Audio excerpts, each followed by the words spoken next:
E hoje a entrevista ao vivo aqui do Jornal do Meio-Dia é com a vice-presidente nacional do PSDB, mulher, a ex-deputada Thelma de Oliveira. Boa tarde. Boa tarde, Lúcio. Boa tarde, Evânia. E a senhora, voltando para o cenário político, já se fala aí que Thelma de Oliveira poderá ser candidata a prefeita de Chapada dos Guimarães. Agora, os seus adversários estavam animados porque a senhora talvez não pudesse ser candidata. Como é que é essa história aí? Veja bem, realmente a gente está num processo, né, de candidatura. Estamos trabalhando praticamente todo dia, toda semana na Chapada, construindo, né, nossa candidatura a prefeita de Chapada. É um retorno. Eu já estava até pensando em não ser mais candidata, mas a gente que está no ambiente político sabe que essas coisas não acontecem quando a gente deseja, quando a população, né, decide. E certamente que os meus adversários, eles acharam que poderiam, né, se utilizar de um processo que já foi resolvido, né? Eu estou aqui com processo relacionado com a ProSol. A ProSol. Né? Na época do governo, quando Dante de Oliveira era o governador e a senhora a presidente da ProSol. Presidente da ProSol. Então, esse processo terminou, né? Eu tive todos os meus direitos políticos resgatados, eu posso ser candidata, sou elegível e estou trabalhando não firmemente envolve nesse improbidade sentido. administrativa? Não. Foi um processo administrativo, tá? E por isso eu tive que cumprir durante 3 anos, foram 3 anos que terminou agora em abril de 2015, cumpri e vou pagar uma multa. Tanto é que os meus adversários são tão desinformados que eles pegaram o que saiu a respeito de uma multa civil e estão se utilizando disso como se eu não pudesse ser candidata, o que não é verdade. A própria sentença da juíza, que está aqui comigo, diz que os direitos políticos foram resgatados, eu vou pagar a multa, 15 dias para realizar esse pagamento e eu estou liberada, tanto é que eu já tenho em mãos a certidão que me garante o resgate pleno de todos os meus direitos políticos. Então, eu sou candidata, estou elegível e não há nenhum problema com relação à nossa candidatura. Sobre essa pré-candidatura à Chapada dos Guimarães, qual que é a relação que a senhora tem com a cidade? Um questionamento que já surge é o fato da senhora não morar lá, ou sempre ter morado em Cuiabá, né? Veja bem, a minha ligação com Chapada, ela vem desde quando eu era primeira-dama Dante governador. Nós somos responsáveis, inclusive, por diversos benefícios que foram levados. E também quando fui deputada federal. Como primeira-dama, nós realizamos inúmeros trabalhos sociais lá, junto com a primeira-dama, o prefeito era o Sebastião Tremiterra. Nós ajudamos toda uma população do assentamento Jangada Roncador, que ajudamos a prefeitura a colocar as famílias, dando infraestrutura para que as famílias pudessem lá se estabelecer. Depois, como deputada federal, levamos emenda de pavimentação para bairros como Aldeia, como Sol Nascente e colocamos lá a maior emenda que Chapada já recebeu de um parlamentar, que foi a emenda da água, que vocês sabem, é um problema de anos e anos e anos a questão da água e nós pegamos a emenda nossa, quando ainda éramos deputada federal, e colocamos integralmente para resolver o problema da água de Chapada, que perdura até hoje, a obra está sendo realizada, ainda de maneira bastante lenta, e a gente tem cobrado isso, né, dar agilidade para poder resolver. Senão, toda vez que se realiza um grande evento em Chapada, festival de inverno, final de ano, carnaval, nós temos aquele problema da água e que agora a gente tem condições de resolver. E o maior problema aí de Chapada é um problema de ordem política. É muita briga, é um cabo de guerra. Um puxa por um lado, outro puxa para o outro. A senhora, então, se propõe o quê? A unificar Chapada?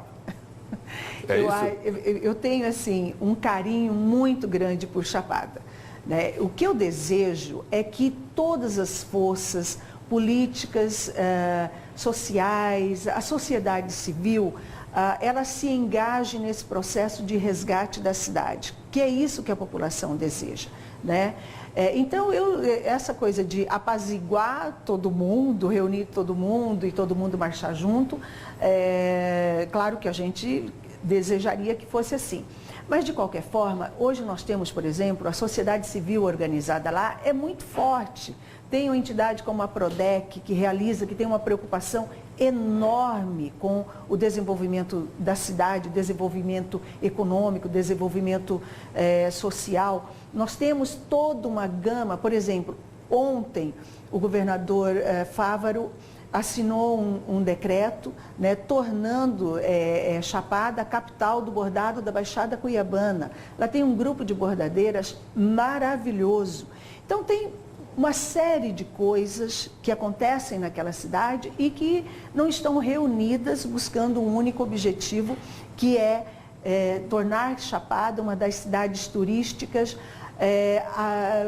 maravilhosa, a mais visitada do estado e aquela que vai atrair o turista e fazer com que o turista queira voltar inúmeras vezes, não só o turista interno, que o cuiabano faz muito turismo em Chapada, mas também o turismo que venha do Brasil todo e do exterior.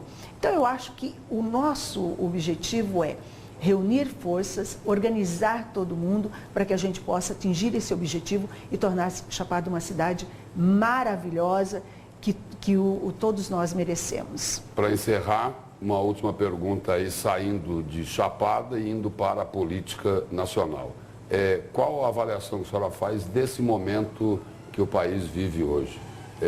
Impeachment da presidente Dilma, o presidente do PMDB, o vice-presidente da República, Michel Temer, mandando carta de desabafo, e ainda todo mundo, todos os brasileiros, tendo que conviver com o senhor Eduardo Cunha, presidente da Câmara. Qual a avaliação que a senhora faz disso tudo? Olha, Lúcio, eu acho assim que nunca vivemos um processo político assim, claro, tirando aí a ditadura militar, mas eu acho que nós nunca vivemos um processo político tão conturbado em nosso país. Eu acho que a luta pela democracia, ela não previa que nós fôssemos chegar a viver um quadro político tão difícil e tão ruim.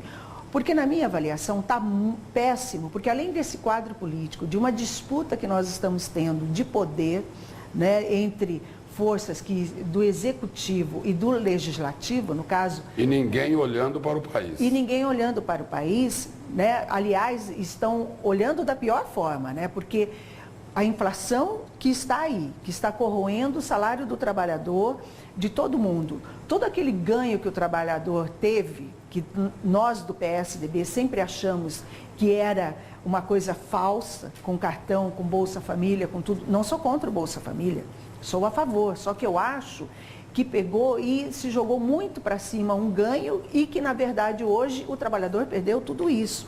Então, hoje nós temos a classe que tinha ascendido, né, a classe D, que tinha ascendido um pouquinho para C, hoje ela caiu novamente.